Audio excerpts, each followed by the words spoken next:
Am I coming out? There we go. Excellent.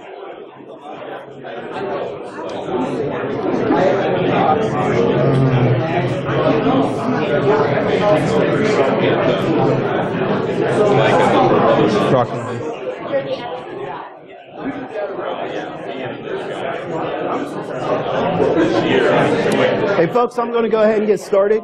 But before I do, I just wanted to share. I came in here earlier, and we're having a HackerCon at a bar full of video games. I stopped at the bar upstairs to get a free beer, which is Actual Brewing. Again, thanks to the Harbit guys. I'm a Columbus guy, so very appreciative of that. And as I stepped up to the bar, the bartender was reading Preacher. I'm in the right place today. This is very comfortable for me. This is home.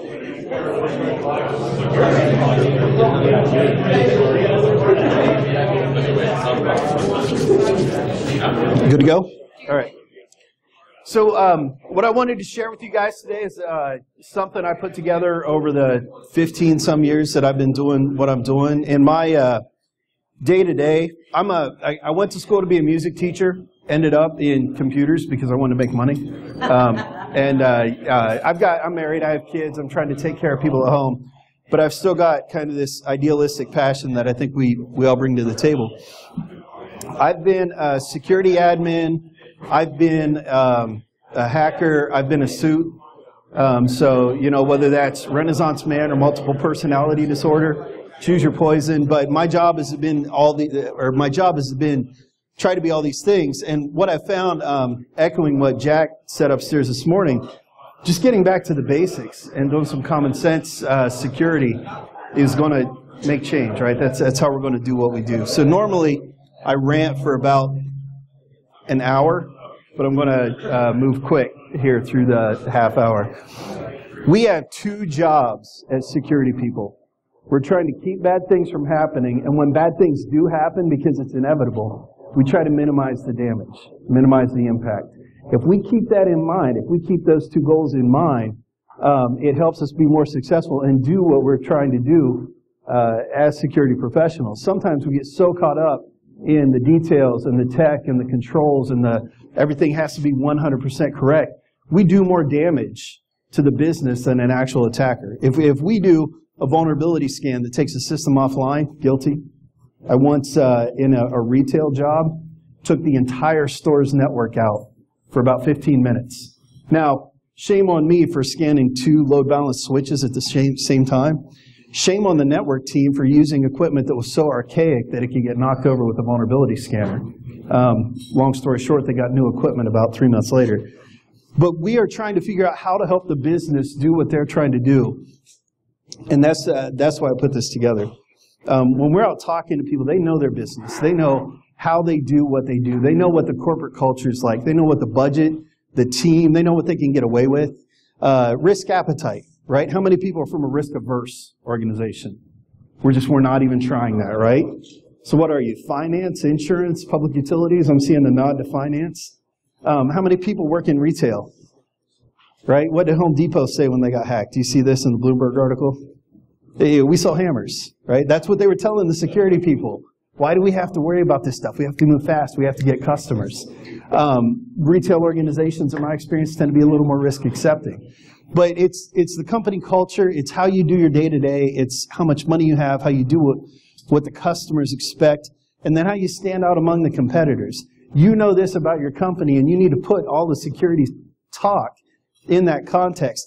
Crazy thing is it doesn't matter if you're a large multinational corporation, global footprint, people all over the world speaking 20 different languages, or if you're a mom and pop shop with 2 people that don't even have a brick and mortar, it's the same thing. You know your business, and there's a certain core set of security controls, I think, that apply. This isn't just important for these businesses to do what they do. This is critical to our national economy.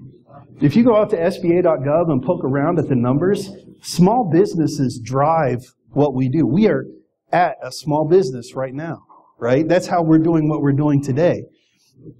It keeps people employed. It keeps money flowing. It keeps us moving forward as a whole. But more importantly, everybody you talk to, whether it's the people you work with in your company, whether it's the people you're talking to over the phone, asking them why they're not patching Poodle, even though we knew about it, 6-8 months ago now, and we're still seeing it out on the internet. Why aren't you fixing that? People go home to their kids. People go home to husbands, wives, boyfriends, girlfriends, roommates, dogs, cats. We have a turtle, right? You go home and you do things that are not security, and that's true for everything you talk to. So I also want us to come at this with a common sense approach, knowing that we're not talking to statistics. We're talking to real people. When we're telling somebody you have to do this, small business, you have to comply with our 200-plus question set if you want to do business with us. We're telling them they're going to be giving up their weekends and evenings that they would have with doing the things they want to do, all for the sake of us checking a checkbox. So I want us to pull back from that, and I want us to do the things that matter. I want us to start making changes, but security is not one size fits all. We cannot take that ISO-based question set and flip it out to every vendor we work with and expect them to all understand even half the questions that we're asking. It's got to be appropriate for the different organizations, but we don't have that option thanks to things like PCI and FSMA. If we look at a retail organization, right, you're sharing credit card information with people, you have rules in PCI that say if you want to be PCI compliant the next time the QSA rolls in, you have to have language in your contracts that all the people you're sharing credit card data with are PCI compliant. PCI 3.0 has 228 individual controls. That's the full standard, right? You can get the different standards. Or if I'm in the NIST space, FSMA has 204. The SANS, 20 critical controls. I love the SANS organization. I think they do some great stuff. That is the most deceptive name of anything I've seen in the industry. Just do these 20 things, which is really almost 200 things I need you to do to comply. I was working for a state client here in Ohio, and they put together a control set for folks, and they based it on the SANS Top 20. And my job was to make sure these people were doing what they were expected to do. And I'd get on the phone, and one of the questions I would ask people was, what's your risk management plan? And I kid you not, I had one guy tell me, well, we back up our data. Okay, but what's your risk management plan? Oh, we just do backups. And to him, the concept of security was backups. There was no concept of social engineering. There was no concept of web application attacks. There was no concept of lost or stolen anything. It was just, if I lose data, I need to put it back, because as a small business owner, that's security to me. If I can keep doing what I'm doing by putting that data back, I'm covered, right? So what I found is we need to educate. And fortunately, for large organizations, there's groups like the Unified Compliance Framework. Anybody heard of these? Right? You say, well, yeah, the policy, right? You probably spent a lot of time talking to them. Last time I checked, there were over 650 authorities that they keep track of. Now, PCI is an authority. ISO 27002 is an authority. Finland Data Protectorate is an authority, right? So what they do is they look at all these different rules that we have to follow for security all over the world, and they try to map them together using all their different citations, right? The requirements, they call it citations. They have over 25,000 citations that they map back to 3,500 controls. Folks, this is maddening for large companies with full security teams. To go to a small mom and pop shop, it's idiotic to expect them to be able to do any of this. And it's not just the complexity, but it's the cost. If you're a small business, you're shelling out a grand a year for somebody to tell you all these rules you have to comply with that you don't understand and that may not even apply to your organization. You're only doing it to secure the business of this big company. And I can tell you from my consulting days, I spoke with a lot of small shops. They said, Jerod, we don't know what this means. But we do know that if we say no to this, we risk losing that business. And if we lose that business, we go belly up. And if you are expecting that all your small parties are honestly and accurately answering, all your third parties, answering these questionnaires, you're lying to yourself. We need to push out some sort of education. We need to show them how to answer the questions. And we need to get back to a small question set that makes sense. Because right now, this is where they are, right? Their heads are ready to pop at these questions. So let's get a little perspective. Let me jump to this. Has anybody ever seen this before? I hope this isn't new here today, right? Confidentiality, integrity, availability. If we're keeping the secret secret, if we're protecting systems and applications and data from unauthorized changes, and if the systems are always there when users need them, that is generally accepted as a concept of security. I don't need to go through the entire ISO 27002 control set when I'm talking to a business owner. But if I use those three explanations, secret, secret, no unauthorized changes, and always online, they get that, right? That makes sense to them, even if they have never worked in a computer-related role. Is there any tabletop gamers here? Please say yes. Does anybody play Carcassonne? All right, so here's your assignment. Go to your local comic shop or game shop and check out the tile-based game Carcassonne. It's a riot. 1 second. Absolutely. Can you make an announcement? Is there anybody who has parked a black van in the back? Black van in the back? Because the taco truck can't park. Oh, food. If there's a black van, that van doesn't move. Yeah, if so anybody... If anyone knows anyone that has a black van? Please have them move. Yeah. Please, thank you. Carcassonne is, the game is named after a countryside in France, and specifically after this castle. And the whole game concept is that you build out this French countryside, and my 15-year-old will never play this game with me again because I pissed him off so bad. I'm highly competitive. I don't let my kids win. I don't know what that says about me as a dad. But when we talk about security from that castle perspective, that's another analogy people get, right? We don't just have one control. Backups are not the only thing we have to do for security. We have layers. We have outer walls. We have inner walls. We have guards. So that concept of defense in depth, whether you buy it or not, it makes sense to people outside of the industry. So if you talk about the need for backups are okay, but what are you doing around protecting admin rights? And what are you doing about looking for technical vulnerabilities that attackers might take advantage of? You can start to make some headway. The risk here of me putting this out and saying, guys, this is another thing, is that we now have another standard comply. I don't want you to do that. This is not in addition to PCI or HIPAA or any other 3-letter, 4-letter acronym that you have to address. This is intended to be to help you get a realistic understanding of how secure the people are that we are working with. And, crazy thing, look at inside. Look at your own organization. What I've got, skip that, a simple approach. I've got 7 areas that I think we have to protect. And I think that if we do a good job of protecting these 7 areas, the likelihood of something bad happening and the impact when it does, they both go way down, right? This is the Pareto principle, that 80-20 rule. I'm not trying to fix everything. I'm just trying to reduce that risk to a point that it's manageable and acceptable and that we can work with it. 7 areas that I have are going to make sense to anybody who's worked in IT for even 10 minutes. We have to protect our applications. We have to protect our endpoints, our networks, our servers, our data, our physical locations, which always makes us uncomfortable, right? Put me behind a laptop, let me hack away, I'm cool. Make me go out and talk to people, that's uncomfortable. But we have to look at our physical locations and we have to protect our people. I don't have this list as an order priority. That's just the order they came to as I'm looking at from a pen tester perspective, outside in. But you can weight them however you want. My takeaway here is take a look at these 7 areas, and there should be 3 things that you consider your top 3 for each of these areas. And what you come up with is a list of 21 questions that you can share internally, that you can flip to third parties, that they should be able to answer within an hour. Over their lunch, they can sit down and go through those 21 questions and say, yes, we're doing that, and no, we're not. And if you get to the end of that 21 questions and you have any no's, stop right there.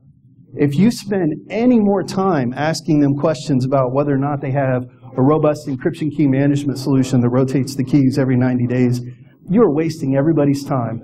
They don't need it, you don't need it. Start with the 21 questions, get to the end of that list, and that's going to tell you right away where folks stand, both the companies that you rely on to do your business and then also internally, how well you're doing the things that really matter. Quick point here.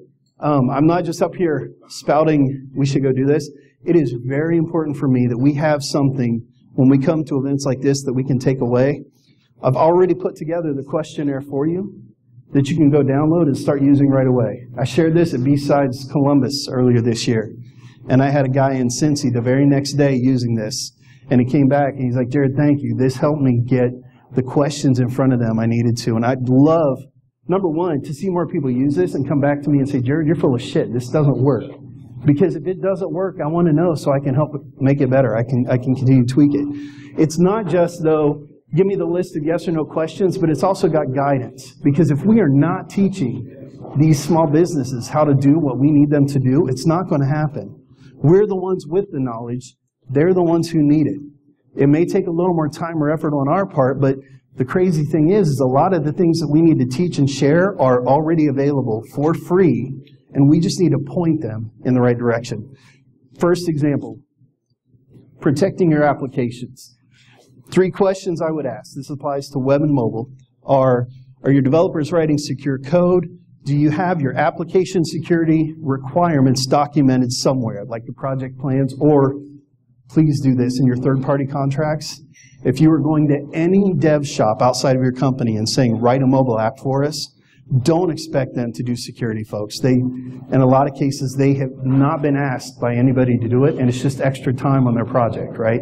They're not going to do that for free, so they want somebody to ask. And then, are you actually testing your apps to see whether or not there are vulnerabilities? Those are my top 3 questions. If you ask those 3 questions of any small business owner, keeping it at a high level, they should know right away, yes or no. And you'll notice here, I'm not saying, do the developers, have they been trained against the SWOT checklist from SANS? Or have you tested for SQL injection and command injection? And I'm not going into the OWASP testing guide here. I'm not going into the SANS checklist. I'm just saying, secure code, yes or no? Are you asking for it? Because if they give us a no, now we know where we have to focus. Now where we know where we need to work. Protecting our endpoints, mobile devices, workstations, kiosks. If you've got any brick and mortar where you have those machines that anybody can come up and use, right? That connection out to the internet terrifies me. And then also removable media. It is ridiculously cheap to go, what's a Micro Center, Best Buy? What's a 2 terabyte, 3 terabyte drive cost now? Now, let me ask it this way. Can companies take a credit card in and buy a 3 terabyte flash drive or a 3 terabyte drive with no significant impact to the budget? If the answer is yes, then there's a chance that somebody's got one that they've connected to your systems that are putting sensitive data on. So we're trying to keep track of all our endpoints. So how do we do it? If it's got an operating system, it's got anti-malware, right? Or what Jack was, endpoint security. Especially important for Android devices. I'm thrilled that Google Play finally has some sort of vetting. Unfortunately, it took them a long time to put that in place, so we've had a lot of issues with malware in the Google Play Store.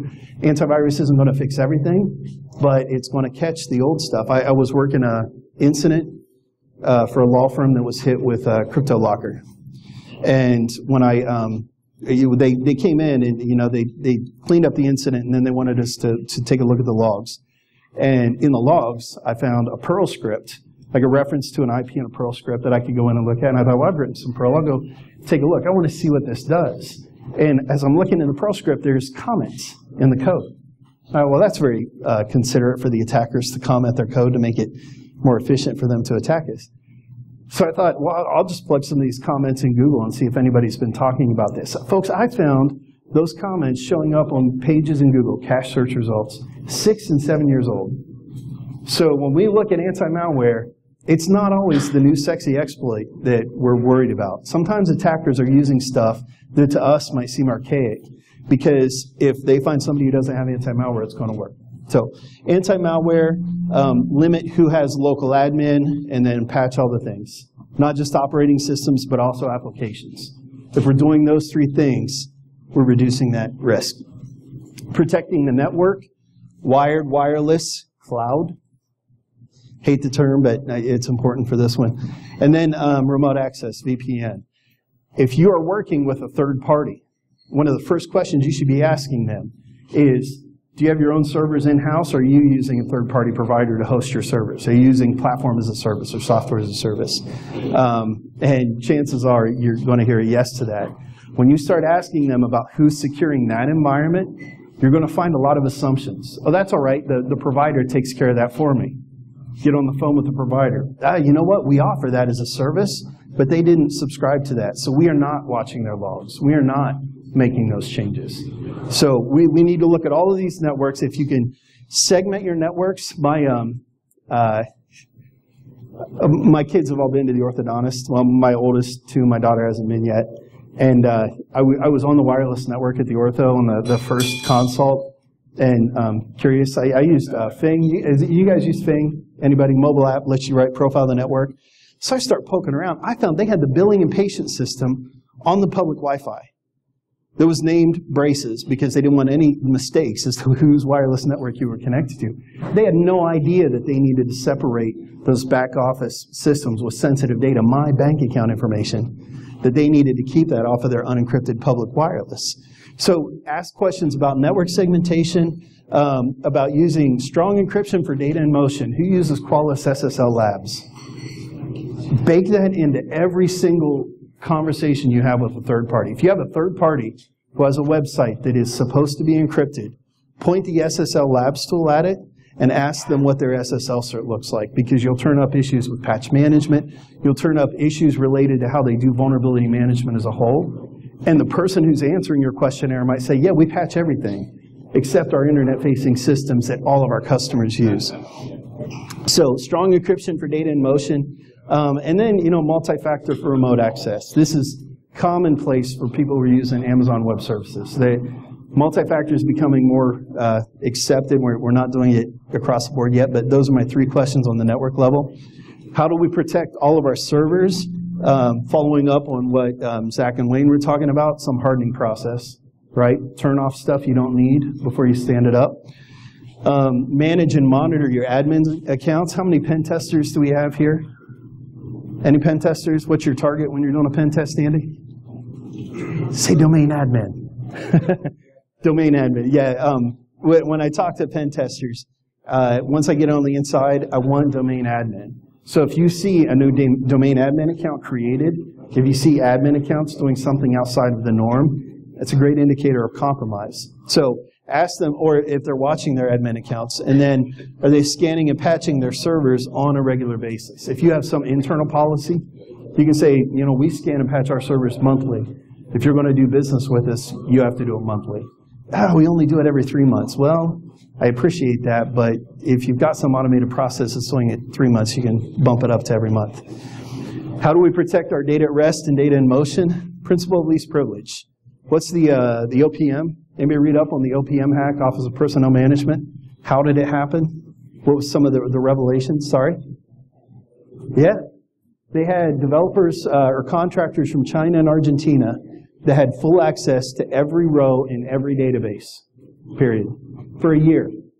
And they're surprised that they had an incident, right? So if you're not asking these questions, even large federal organizations can miss some of the basic security principles. So least privilege, which again, that's our language. You might have to explain what that means to a business owner, but people only have access to what they need to do their jobs. Create and test backups of critical data.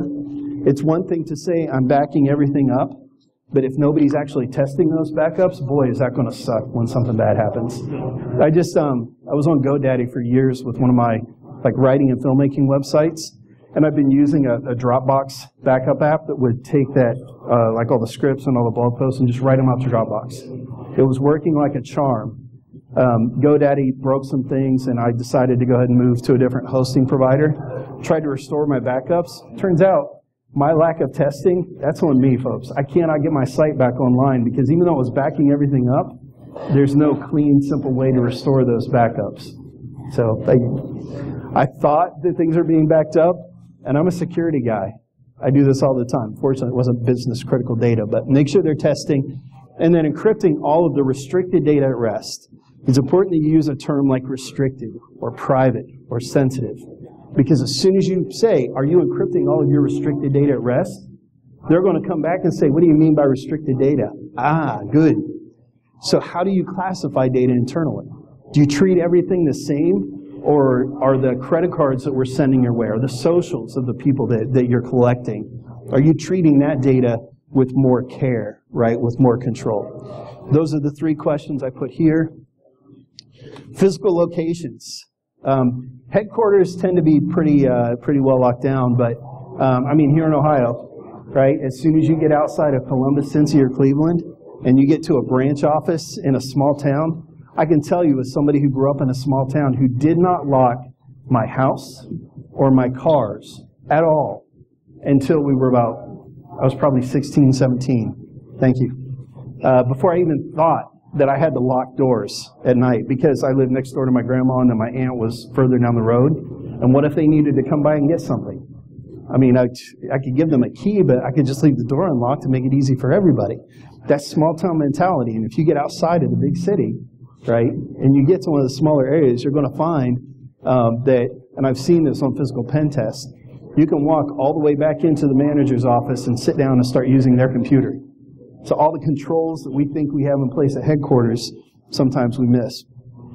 So restrict access to sensitive locations. Again, this is a question. Ask the people to explain to you, are you doing this? And if so, how are you doing it? Keep your computing equipment in locked rooms. The bathroom is not a good place for a network switch.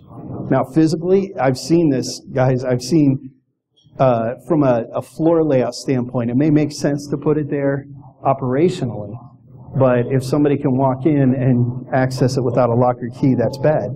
And then require, or at the very least, encourage employees to monitor visitors and challenge strangers. If you see somebody walking around who you don't recognize, you don't have to go say, you don't belong here. Come on, security, we're taking you somewhere. If any of you are as non-confrontational as some of the folks I've worked with, I'm comfortable with confrontation. I found that not everybody is. Another approach might be, hey, it looks like you're trying to find somebody. Can I help you? Everybody in your company will be able to do that. They won't necessarily challenge people, but they will be okay to ask. So ask these 3 questions about whether or not they're doing that at the location level. And then the most important, protecting the people. I can clean up antivirus, right, or a malware incident, or I can make network changes to address a DDoS attack. But if somebody gets hurt, you can't undo that, folks. You can't clean up from that. What's in scope for protecting the people? Anybody who works for the company and with the company. So it's especially important if we have third parties who are using third parties, that we're asking them, are you applying these same rules to all the people that you employ? The number one thing that we should be asking in the protecting the people, do your people know how to identify and respond to security incidents? It's one thing to say, hey, I got a phishing message trying to trick me into giving me my password. Let me go to that website and fill out some bogus information just to show them I'm smarter than them. Okay, they've identified the incident, but do they know you're never supposed to engage a social engineer? When I was doing social engineering tests, those were my favorite people. Because when you get somebody arrogant enough to think they know more than you, and you can work them, you can have a lot of fun. So identify and respond to security incidents, background checks as needed. We do background checks for people when they hire. Well, great. That means when they started working for you, they were smart enough to not get caught. Are you doing background checks over time? What about how many people do credit checks?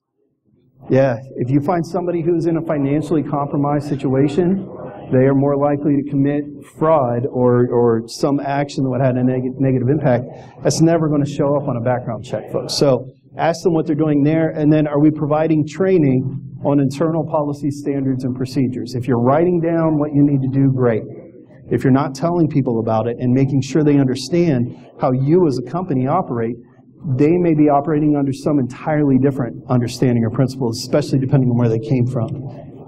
The end result is a short, simple question set that's accessible to both tech and non-tech people. And if you can't answer yes to everything, stop there, because the no's are where you need to focus. And just to reiterate, this isn't about compliance. I want to help business owners understand what security is and how to do it. Let me jump out here. And it's on my laptop, so you can't see it.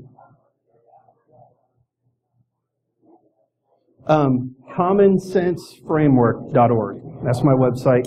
This is that spreadsheet that I have out there. 4 tabs. The last tab, tool data, if you touch it, you break stuff, but it's not complicated. Tab 1 is instructions. You can take this and send it to them and say, look at tab 1. I need you to go through all of these things. I need you to assess your current state, right? I want to know what controls you already have in place. Let's have an open, honest conversation about your risk appetite. How much risk are you willing to accept? And then let's set a realistic goal for how secure you want to be or need to be. And then determine how much money you're going to spend. Start looking into solutions, and then we'll put missing controls in place. Schedule recurring tests to make sure those controls are working. That's where pen tests come in. Measure the effectiveness of your controls, because metrics, right? We can't fix it if we're not tracking it.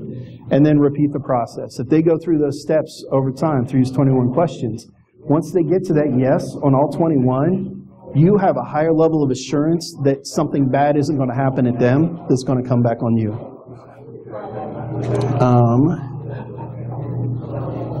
So the way it's set up, I've got the same the risk area, the questions. I've got a little drop down with pretty colors, right? Because we like red and green. We all understand that stoplight protocol. I give the folks a chance to explain their answer. And then most importantly, and this is where I would expect you to take this and make it your own, right? Add information here. How can you teach them to do what they need to do? It's not your job to secure their web applications, but if you ask them, hey guys, have you ever heard of OWASP? No? Well, let me tell you about OWASP. They have all these cool free tools like ZAP, Z-Attack Proxy. It's a free web application security scanner. If they tell you we're not scanning our web applications for vulnerabilities, and you show them ZAP, they can put that in the hands of their developer, and the next time you talk to them, they'll be able to say, you know what, we took a look. We found SQL injection. We found cross-site scripting. So I've got all that guidance, or just point them to sectools.org. SecTools is great. It's a lot to consume. It's 125, so for the non-tech it might be frustrating, but it's got everything they need. But just some guidance there, and if they go through the process and answer all the questions, they get a pretty picture, right? The pretty picture says, how secure am I? And for that small business owner who says, I want to know if I am doing enough to do business with this company, if they've got any red here, the answer is automatically no. And once they take care of all the red and they get all the green, right, and then they say, okay, I'm happy, I've got 100%, I've got a perfect score, I'm 100% secure. No, now we're ready to talk about quality. Now we're ready to make sure you've got the foundation, right? This is just the building blocks that we're going to start building on top of to make sure that the bad things don't happen, or that we react quickly and contain that when they do. And you can also, if you have to write a report, you can copy paste, and then that graphic makes your report look really pretty. Right.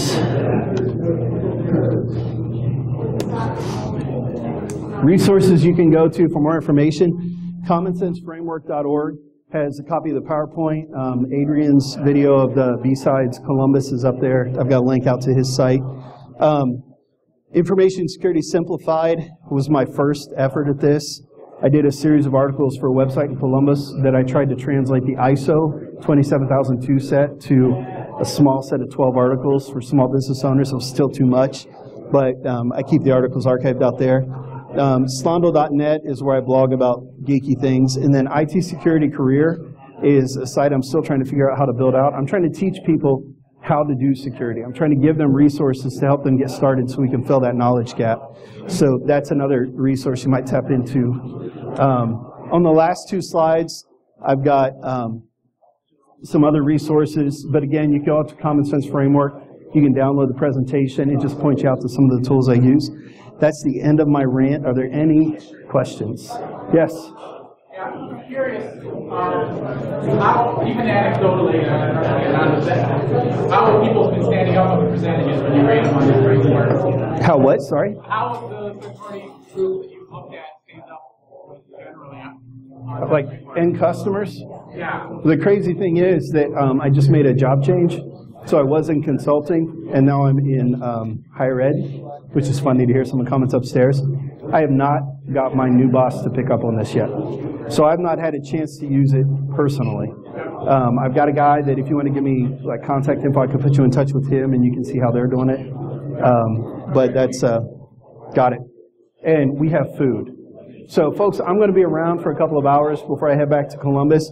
Highly recommend you check it out. If you have questions, please grab me in the next couple of hours. Love to talk about it. Thank you very much for your time.